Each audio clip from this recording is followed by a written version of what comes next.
Yuck. Disgusting. What is this? I can't eat this. I'd like to see the face of the person who made such awful food. With a snide smile, Sabrina, my mother-in-law, tasted a bite of the food before me and then slammed it into the trash can. Treating food like that, I thought she was the worst kind of person. But is it really okay to do something like that? Your most beloved son, my husband, is sitting right next to me, looking like he's about to cry, you know? My name is Sophia. I'm a 30-year-old office worker. I married my husband Hilbert 2 years ago, and we don't have kids yet. Of course, we'd love to have them someday, but right now, I want to cherish the time with Hilbert. That's what I was thinking. Hilbert has always been incredibly kind since the day we met. I've never even seen him angry. As a working couple, we divided the household chores. I handle cooking, while Hilbert takes care of cleaning, each of us playing to our strengths. I'm not saying my cooking skills are professional, but thanks to being taught by my cooking-loving mom, I can manage Japanese, Western, and Chinese dishes fairly well. That's something I'm truly grateful to Mom for. However, after coming home from a full-time job, preparing dinner can indeed make our mealtimes a little late. Still, I usually finish cooking several dishes within an hour, which I think is pretty efficient. But Hilbert would say something curious. Sophia's meals are so delicious. I just wish we could have them a bit earlier, he said to me with a hint of guilt on his face. Huh, main dish, sides, soup? I get it all done in about an hour. I think that's pretty normal speed. Seeing my slightly downcast face, he hurried to clarify. No, I'm sorry. It's not that I want you to hurry. It's just that Mom used to make the same amount in about 15 minutes. Really? That's amazing. All right, I'll try to get faster at cooking too. On that day, the dinner table boasted minestrone soup, a pork sauté, and a side of spinach salad. Could it be that Sabrina was a rather skilled cook to whip this up in 15 minutes? Feeling a mysterious sense of rivalry and pressure, I was determined to cook every day for Hilbert. I'd set the rice cooker to finish by the time he got home, and I'd prepared the ingredients the day before, but no matter how hard I tried, 30 minutes seemed to be my limit, leaving me feeling frustrated, alone, as I checked the clock. Yet Hilbert never complained. While I cooked, he'd fold the laundry and do other chores, waiting patiently for dinner. Sorry, Hilbert. I wish I could have prepared dinner quicker, but 30 minutes is the best I can do. Seeing my frustrated face. It's because I said that, isn't it? Your cooking is always delicious. It just made me greedy, he said to me. Since marrying me, the slender Hilbert has gained 5 kilos, still within a healthy weight range. I adored him for always asking for seconds and eating the meals I prepared with a delighted smile. During these days, the idea of visiting the in-laws' house after a long time came up. Hello there. My cheerful greeting echoed through the house as a voice called from the back. Sophia, you're as energetic as ever. Your voice resonates right to the back of the house. Sabrina sounded cheerful and her lips curved upwards, but her eyes weren't smiling at all. It was always like this. Her way of saying, your voice is too loud today as well, a veiled insult, but I didn't let it bother me. To an outsider, we might look like a close daughter-in-law and mother-in-law. But it was all nuanced with womanly sarcasm, a so-called joke, something Sabrina was particularly good at. Of course, the oblivious Hilbert and always saintly kind father-in-law Kevin wouldn't notice that. Truth be told, I was aware that Sabrina didn't favor me even before we got married. It all started at a family meeting with both sides present. Oh my, if it isn't Sophia! The one who called out to me was Hilbert's grandma. What? Hannah, is that you? What are you doing here? Watching Hannah and me call each other by our first names, Sabrina glared at us with suspicion. Catching sight of her, I stuttered. Hannah? Could you be Hilbert's grandma? I tried to be formal, but it was too late. Sabrina looked at me as if to say, You're an enemy too. There was nothing I could do about it. Especially since I had heard from Hilbert that mother-in-law and his step-grandmother didn't get along. On this day, my grandma couldn't come due to a cold. The step-grandmother's house and my parents' house were in the same neighborhood, and Hannah, a close friend of my grandma, would often visit. Growing up, I was very close to my grandma, which naturally extended to Hannah. Both had lost their husbands but lived their days with the motto, "Let's enjoy our golden years." Commenting on my jacket, they'd say, "That jacket looks warm, Sophia, but it looks expensive." "This? Got it for about $20, I'd reply, and we'd even end up coordinating outfits for a karaoke outing. "I want to go to a jazz bar." When she expressed her wish, I was more than happy to take them. Hannah was talking about my other grandma. "My daughter-in-law is a bit stiff, not a bad person, but stubborn, and we just can't seem to get along." That was Hannah's refrain. I felt sorry for her, never imagining I'd soon be in for a tough time myself. After getting married, just as I suspected, I was on the receiving end of subtle digs from Sabrina. "Has Sophia's makeup gotten heavier each time I see her? Must be nice being young." Or, "Hilbert, you've gained quite a bit since meeting Sophia. Is everything okay with your nutrition? Or is that just how it is when both work?" I was subjected to these little remarks day in, day out. Once at a gathering, I brought several dishes from home. "Sophia, you're quite the cook, aren't you?" Kevin's compliment obviously didn't sit well with Sabrina. After tasting a few bites of my food, she muttered under her breath, only loud enough for me to hear, "Is it really all that? I could make this much myself. Such an unpleasant show-off." After that, she didn't touch another morsel.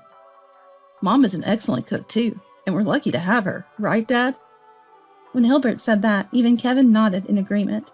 Sabrina's mood quickly improved, her disposition changing as fast as a tankless water heater. I was a bit downhearted, wondering if my cooking hadn't pleased her palate, but then I saw that the leftovers, which should have been there, had vanished when I wasn't looking. Peeking into the kitchen, I caught Sabrina transferring the rest of the food into containers and tucking it away in the fridge. So it was tasty after all, huh? I still had the heart to think that. Yet, since hearing Hilbert's recent story, I had this odd competitive spirit against Sabrina.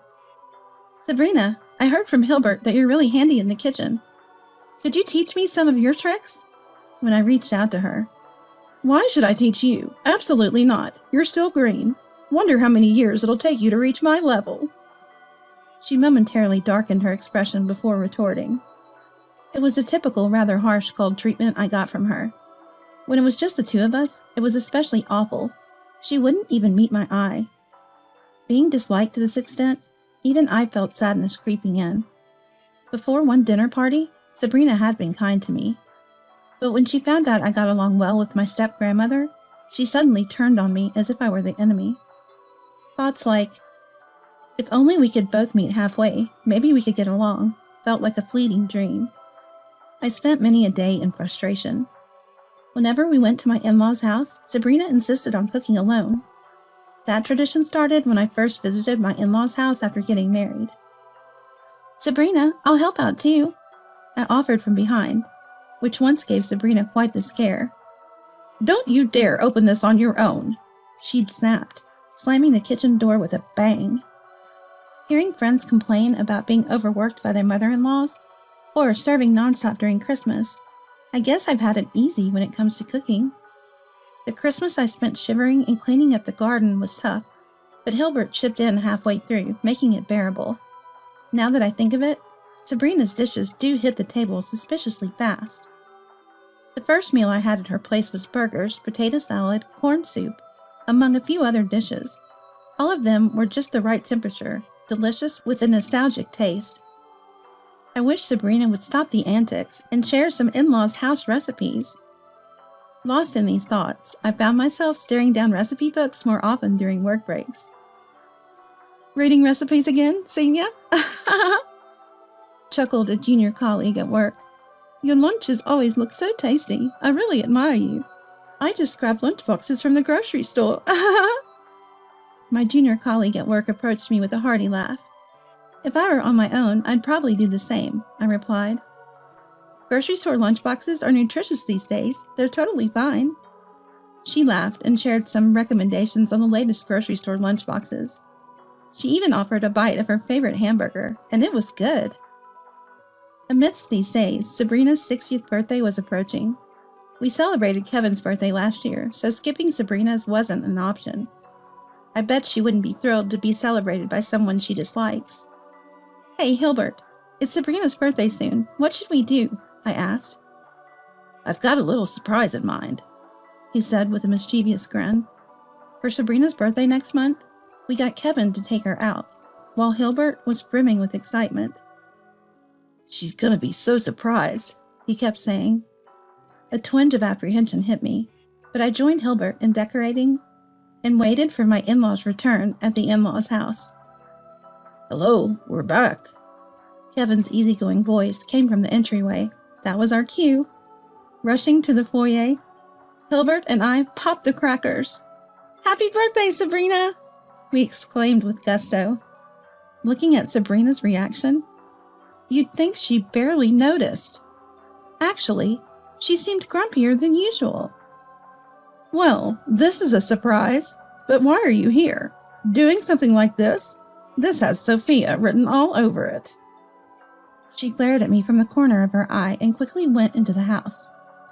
Sabrina always seems upset around me, but it's rare to see her like this in front of Hilbert and Kevin. I was pondering this when... I'm sorry, both of you. I ended up fighting with Sabrina.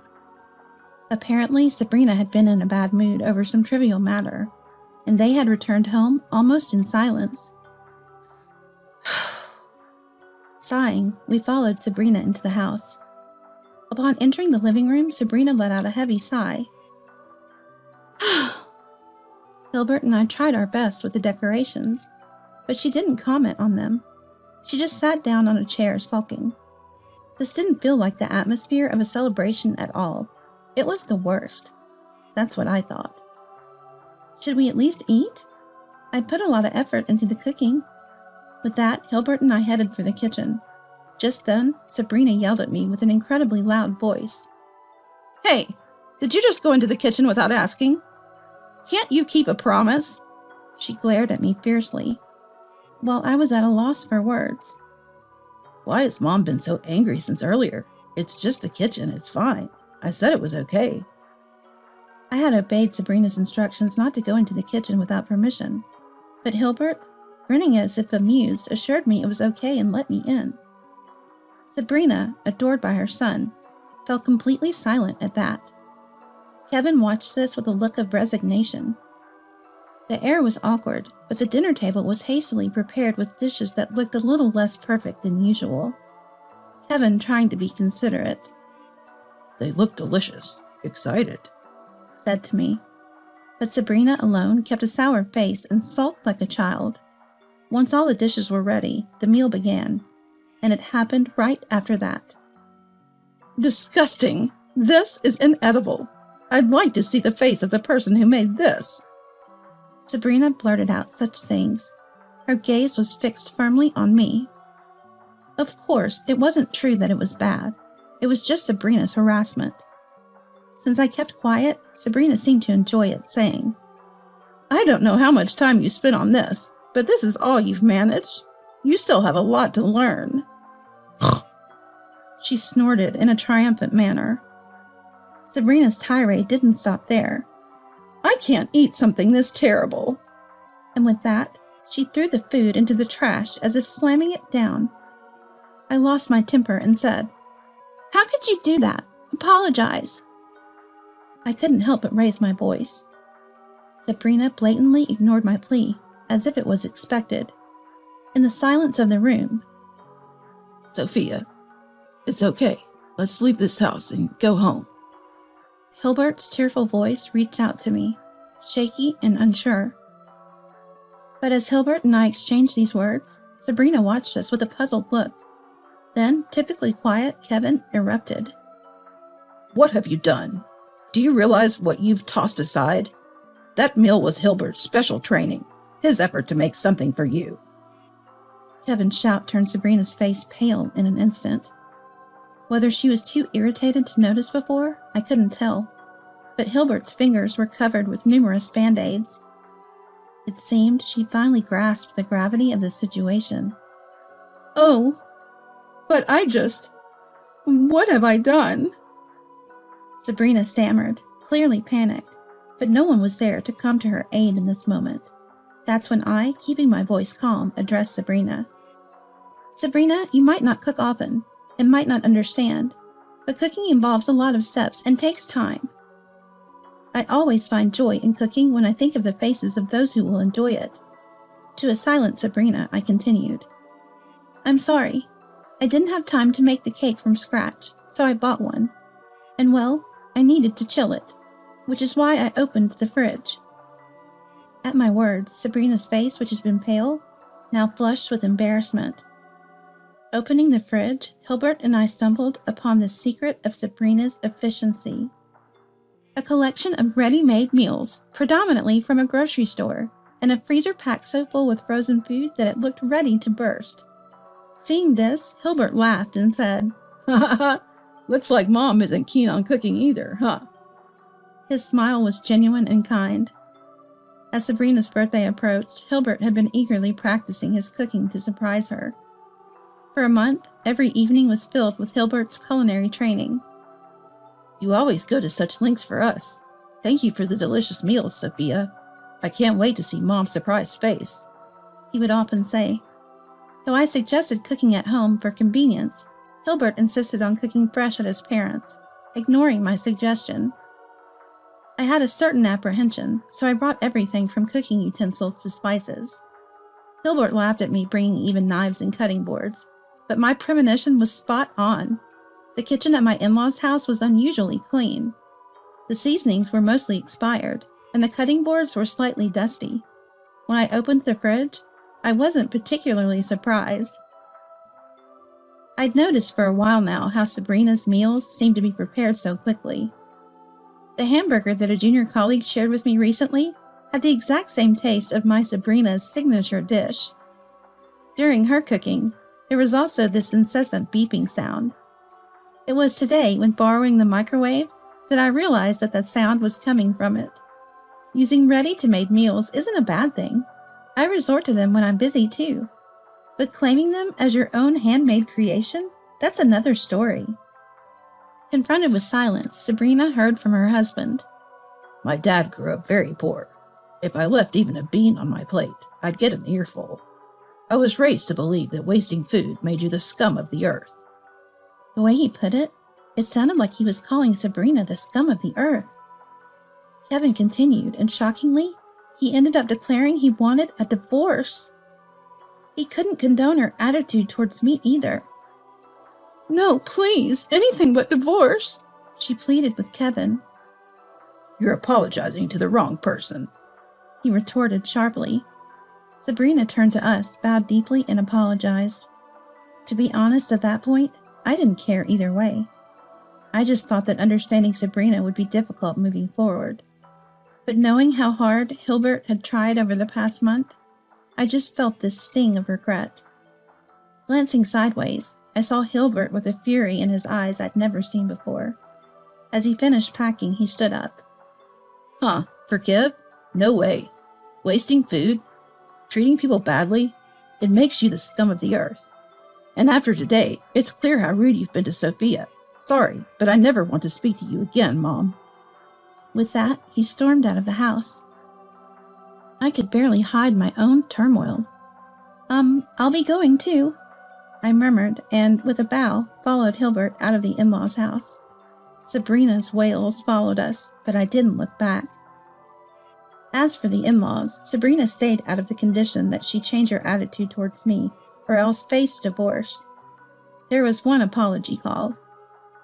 "I do feel bad, but seeing you chat with Hannah, it just irked me." She was talking about such things. It seemed it would take a while to receive a heartfelt apology, but I wasn't really expecting one. Whether they divorced or not was frankly a matter for my in-laws, and honestly, it didn't concern me. Then there's Hannah, the step-grandmother, now living with my in-laws.